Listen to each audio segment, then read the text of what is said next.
I'm Ian Rush and you're watching the Redmen TV.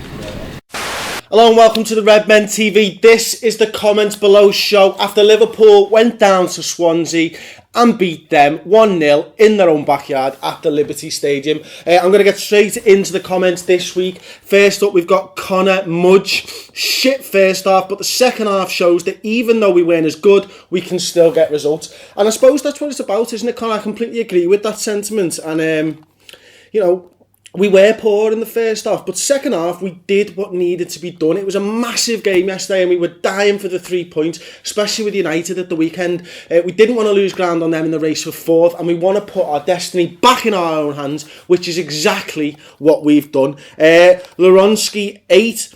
This is what I've been telling people for ages and getting weird looks each time. Hendo is world class. Yes, you can find a number of players to run their socks off, but Henderson does it when it matters. He makes those runs on goal that you just can't teach. Whether he gets the ball or not, he opens up space or perhaps gets the ball and scores when he gets forward. I'd like to know your thoughts on this one. I mean, I'll give you mine anyway. I don't think Henderson's world class just yet. I think he's got the potential to be world class at the moment. I think he's a little way off, to be honest. But let me know what you think in the comments below. Clearly, Loronsky 8 does think he's world class. If you agree or disagree with him, let us know in the comments below and let me see where you think his ceiling is and where he's at now. Next comment, Sterler Severade. Sorry about that. We have taken 10 points on Chelsea since New Year. If we can do the same from now until the end of the season. I think I know where you're going with this. I'm thinking you might think we'd be able to be league champions. I'm not there yet. We're a long way off, and Chelsea are a very good side and they've got nothing else to play for other than the Premier League now. But again, much like the last one, let me know in the comments if you think we're in the title race. I'd love us to be in the title race. I just don't think we're quite there yet. Nolan Scripture, I'd rather play poorly and win than play well and drop points, especially at this stage of the season. This was probably Emre Can's worst game in a Liverpool shirt, and Saka looked uncertain on the ball in the first half. But we still kept a clean sheet and got 3 points. That's always the most important thing. An ugly win is still a win. You're right there, Nolan, aren't you? I mean, Man United have been dogging out results all season long. And obviously against Tottenham, they actually played some decent football. Let's hope they go back to turgid football, but this time they don't get the 3 points. But, we can't play well every single game of the season. The fact that we're playing ugly and we're still winning games is massive at this stage of the season. You're spot on there, mate. Daniel. First off, I thought we were seriously flat. I think Swansea's diamond against Henderson and Allen was the key factor. Just outnumbered them. Credit to Rodgers though. Second half, he changed the formation. We dug in and came away with a slightly fortunate 3 points. Yeah, again, Daniel, I think I said this very similar in my match reaction. Credit to Brendan Rodgers for that, because I don't know what he changed the formation to second half, but he definitely changed it and it definitely worked because we got the 3 points so well in there, mate. Craig Smith, this is a comment that made me laugh actually. Shit. I knew I was supposed to be watching something tonight. Ah well, highlights it is. Yeah, comedy really made me chuckle last night at like fucking 2 in the morning or whatever it was when we read it in the videos.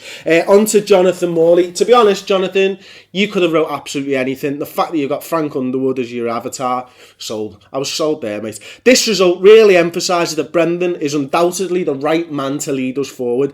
The way he made us come out in the second half looked like a totally different side to the first was phenomenal. Testament to the man. On to the big one now next week, and I'm very confident indeed. Come on, you Reds. I mean, that's it. I think a lot of Liverpool fans are confident. After seeing Tottenham, implode against Man United at the weekend, I'm a little bit nervous. I mean, I was nervous before the Swansea game. This is Man United. Whether they're playing good football or not, and whether they have done all season or not, it's Man United and there's a certain aura around them, isn't there? Let me know what you think in the comment section below, of course, as well. Whether you're confident ahead of Man United or whether you're not and you're actually shitting yourself like me. Anyway, on to the next comment. It's Professor Wally D. Mignolet has been a beast lately. He has completely changed my mind on him. 10 out of 10. 10 out of 10. It's rare you get a 10 out of 10 when you're doing football ratings, but you know what? Simon Mignolet kept us in the game once again. He's like a new keeper. He really is. If we'd signed someone and he was putting in performances like this, if we'd signed someone in January and he was putting in performances like this, I'd be sitting here going, that's our keeper for the next 10 years. And you know what? If Simon Mignolet has kept this form up now for 2 months, if he can keep this up to the end of the season, it's not a position that I'm worried about. He just looks like a completely different man, doesn't he? The way he's coming out and he's punching balls and it's going miles as well. He's dominating his area. His shot stopping is got even better, I'd say. There was a couple of worldies last night. That one where he showed off his wanking wrist down low, just unbelievable. I mean, you know, he's got strong wrists, and that's all I'm saying on that. Then we're on to side piss, the best one. A couple of weeks back I commented that I don't want Alan to play for Liverpool anymore. A couple of weeks on and he's shoving those words back down my throat. Yeah, good on you for stepping up there, mate, because a lot of people have been giving Joe Allen stick, and you know, the last couple of weeks he has been fucking brilliant. First half I thought he was the only player apart from Mignolet that came out with any credit whatsoever. And second half, man, where did those skills come from? He was doing little zagbacks in the box and stuff, and you're like, fucking hell, the Welsh Xavi. He's the fucking Welsh caca. Anyway, comment of the week, the big one. This one really got to me this week. It's Toby Brody. It's these type of wins that will make us champions. Not at our best, but boy did we boss the second half. There's a title in these, lads. I truly believe it. As for Sunday, we will have far too much for LVG's fraud squad. We're comfortably the best team in the Prem at the moment, no doubt. And you know what, Toby?